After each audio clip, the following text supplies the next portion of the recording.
compartir entonces la imagen de los podcasts.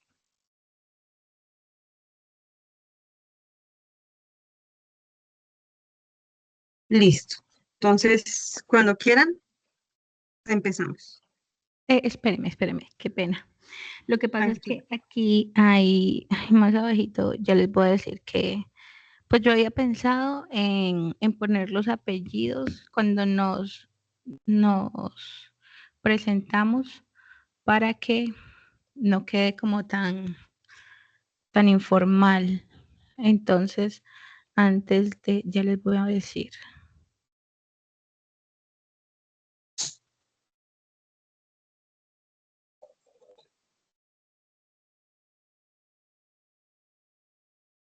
En la página número 3 dice, le damos la bienvenida a la docente Claudia a nuestro programa que desde su experiencia nos responderá la siguiente pregunta. Claudia, ¿qué? Perdón. Sánchez. ¿Sánchez? Sí, señora. Listo. Aquí también está otro, ya les digo. Yuri Romero, porque somos solo las dos. Porque es que, por ejemplo, aquí dice, ahora le damos la bienvenida a la docente Cindy, quien tiene experiencia en colegios oficiales y privados. Bienvenida, Yuri. Entonces sería Yuri Romero. Ajá. En vez de Cindy. Donde dice Cindy. Ok.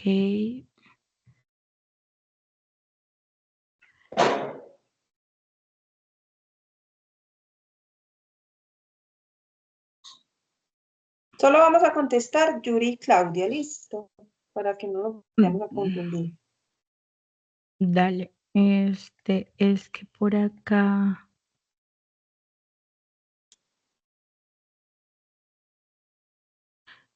hay una, bueno, esta cita de igual manera la digo yo, entonces yo la organizo.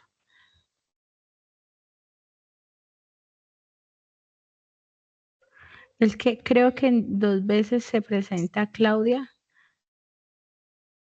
como que tiene experiencia en colegios privados y en colegios públicos, y después se presenta como solo experiencia en colegios privados. O sea, sí, no, ya quedó. Yo contesto la pregunta 1 y la 3, y Yuri contesta la pregunta 2 y la 4. Solo vamos a contestar esas 4 preguntitas. La 2 y la 4 la contesta Claudia. Yo contesto la 1 y la 3. Y Yuri contesta la 2 y la 4. 1 y 3. Listo, está bien.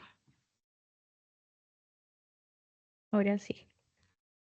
Creo que ya quedó. Listo. Ya empiezo. Y yo hago la conclusión final también. Y después yo hago otra, ¿cierto? Sí. Listo, perfecto.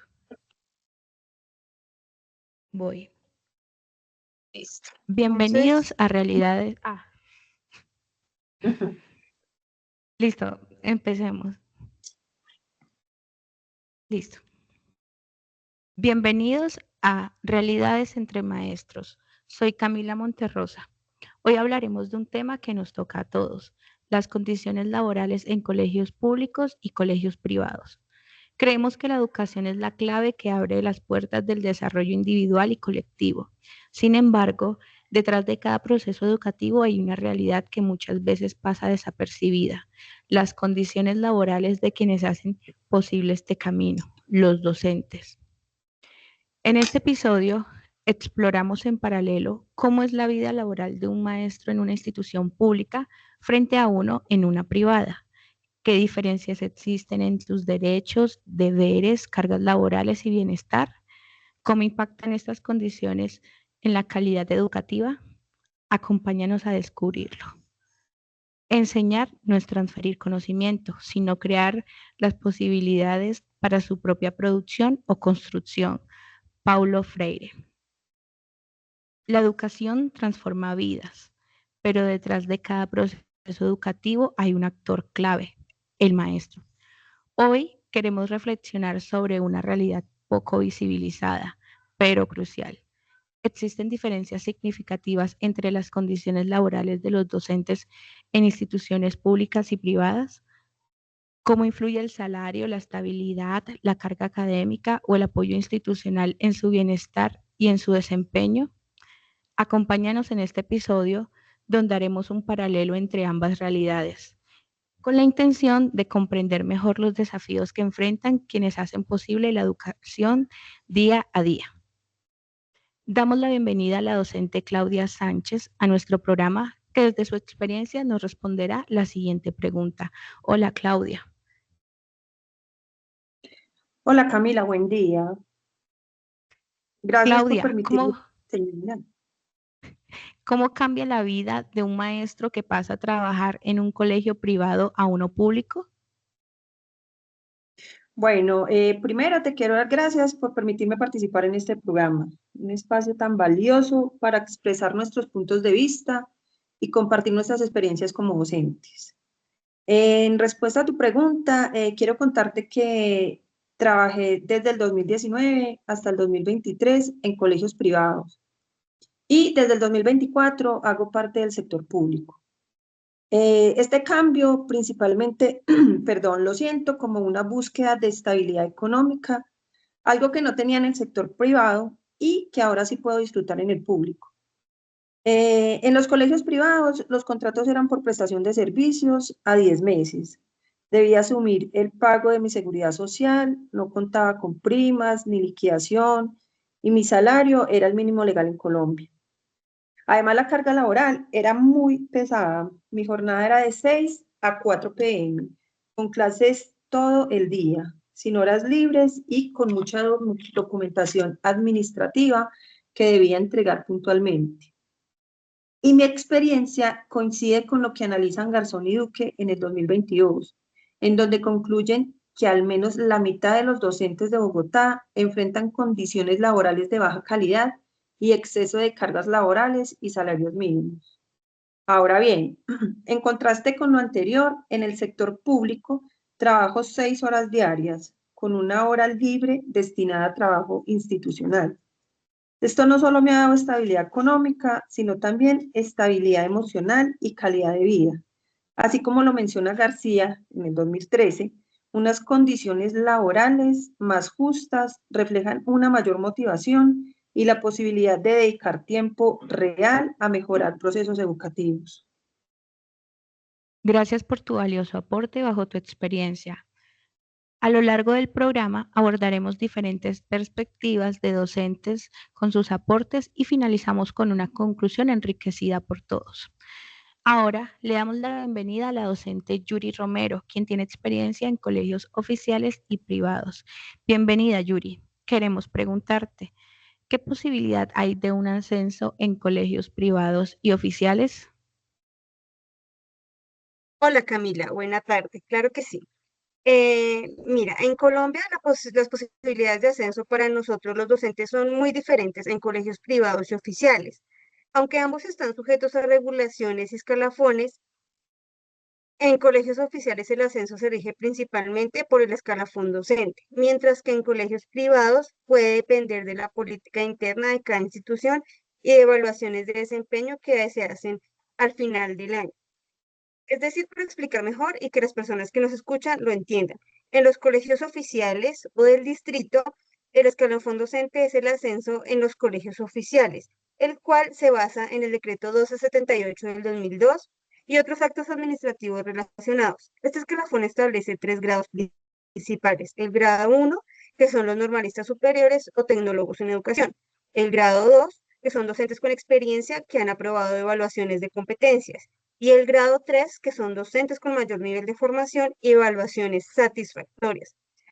Adicionalmente, para ascender en el escalafón, los docentes deben someterse a evaluaciones de competencias y habilidades que miden su desempeño y conocimientos, mientras que en los colegios privados hay políticas internas, es decir, los colegios privados tienen mayor autonomía para establecer sus propios mecanismos de ascenso. Esto puede incluir políticas de evaluación de desempeño, programas de formación continua y criterios de promoción basados en la trayectoria de los resultados del docente. En algunas ocasiones realizan evaluaciones, aunque no están obligados a seguir el escalafón oficial. Muchos colegios privados utilizan evaluaciones de desempeño similares o adaptadas para medir la calidad del trabajo de los docentes y determinar ascensos. También tienen en cuenta experiencia e información. La experiencia y la formación continua suelen ser factores importantes en el ascenso de los docentes en los colegios privados, además de los resultados obtenidos en el aula con los chicos. Gracias por tu aporte, querida docente. Avanzamos en este programa con otra pregunta que aborda este paralelo entre estas dos realidades de la educación. Volvemos con la docente Claudia, quien nos acompaña con su experiencia solo en colegios privados. Cuéntanos, ¿consideras que en los colegios públicos y privados existe el uso de influencias personales o políticas en los procesos de contratación? Bueno, Camila, me enorgullece hacer parte de este panel de profesionales que estamos debatiendo un tema tan importante como lo es la educación en Colombia. Respondiendo a tu pregunta, por mi experiencia de 3 años en colegios privados, puedo decir que sí existen influencias personales y políticas. Lo viví en el 2022 en un colegio de renombre en la ciudad de Fusagasugá y pude evidenciar que las personas que eran contratadas eran recomendadas por los mismos compañeros que trabajaban en la institución. E incluso, como ese año estaban en campaña para votaciones de Senado, muchos docentes fueron integrados a la institución por relaciones políticas. Finalizando el año, su contrato pues no fue renovado. Y esto suele pasar porque en Colombia los colegios privados tienen autonomía para contratar docentes, como lo dice el artículo 77 de la Ley 115 de 1994, la Ley General de Educación, donde establece que los colegios o instituciones educativas de carácter privado, en el marco de su autonomía institucional, puede organizarse observando los límites que establece la misma ley y con base en su proyecto educativo institucional, dentro de los lineamientos que establece el Ministerio de Educación Nacional. Asimismo, en la educación pública, pues existen influencias a favores políticos, también conocido como botín político. Eso, en pocas palabras, es mercantilizar las plazas docentes que deberían ser dadas por mérito. Un ejemplo claro de esto es la denuncia pública que hizo el gobernador del Magdalena, Carlos Caicedo, en el año 2022, donde expuso una red de venta de plazas docentes. Adicional, miembros de comunidades afrodescendientes reportaron que se ofrecían nombramientos en instituciones oficiales a cambio de dinero. Por ello, el mandatario insistió en que estos casos fueran denunciados ante la Secretaría de Educación Departamental y la Fiscalía General de la Nación. Claudia, es decir que en muchos colegios privados la contratación no es por mérito ni por conocimiento, sino por recomendación o amistad. Sí, Bueno, claro que sí. continuamos con la siguiente pregunta. ¿Cuáles son los derechos laborales que existen tanto para los docentes de colegios públicos como privados? ¿Cuál de nuestras invitadas desea responder? La docente Julie se animó a responder. Sí, yo. Bueno, Camila, a ver, yo te comento. Claro que sí. Es sabido que nuestra Constitución Política de la de 1991 y el Código Sustantivo del Trabajo expedido en 1950 establecen los pilares del derecho laboral en Colombia. La Constitución en su artículo 53 consagra principios mínimos fundamentales en materia laboral y reconoce la importancia de la seguridad social, mientras que el Código Sustantivo del Trabajo, por su parte, regula las relaciones laborales individuales y colectivas, tanto en el sector público como en el sector privado, contextualizando más a profundo en cuanto a leyes tenemos. En el caso de la Constitución Política del 91, la seguridad social se reconoce como un servicio público de carácter obligatorio que debe ser prestado bajo la dirección, coordinación y control del Estado. La protección al trabajo es la protección al trabajador, estableciendo un marco para la negociación colectiva y la solución de conflictos laborales.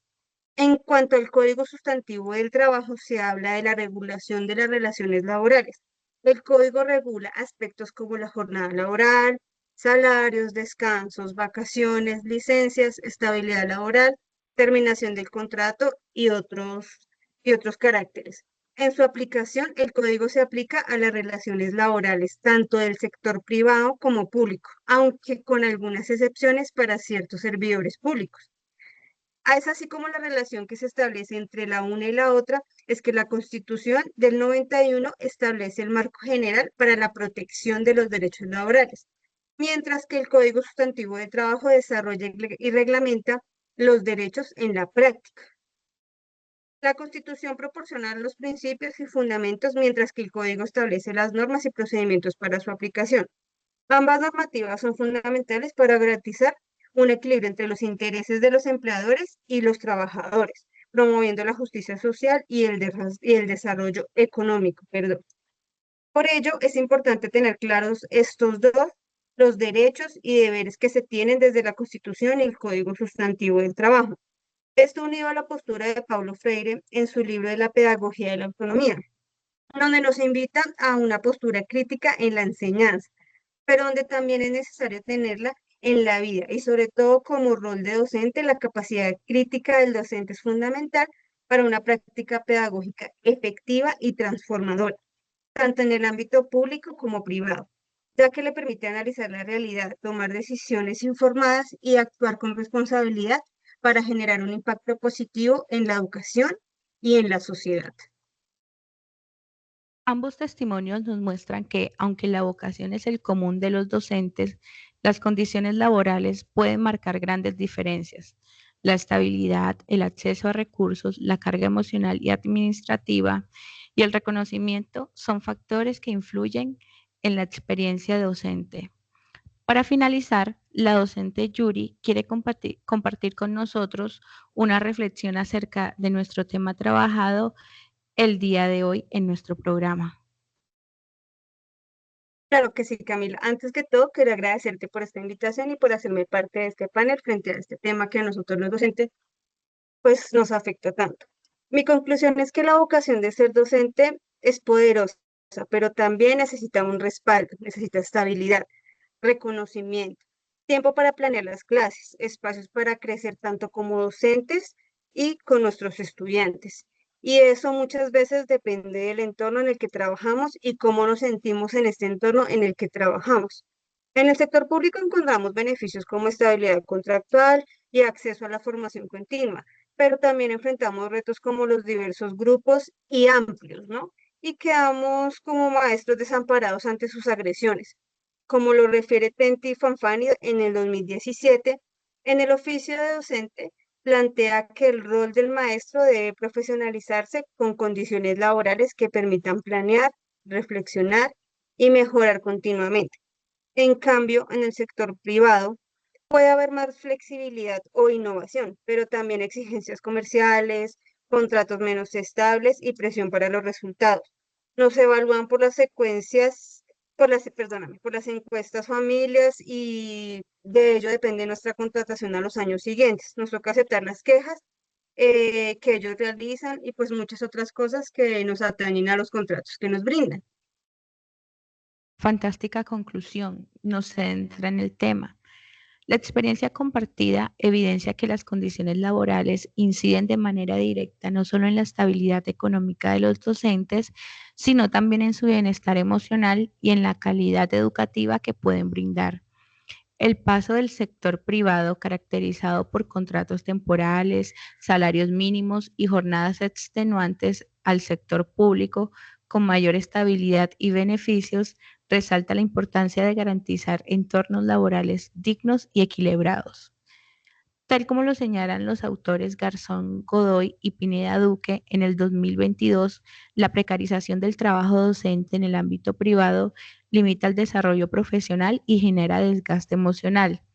En contraste, estudios como los de García Castillo en el 2013 y Romero Blanch y Rentería en el 2015 destacan que las mejores condiciones de trabajo favorecen la motivación, fortalecen la identidad profesional y mejoran los procesos educativos.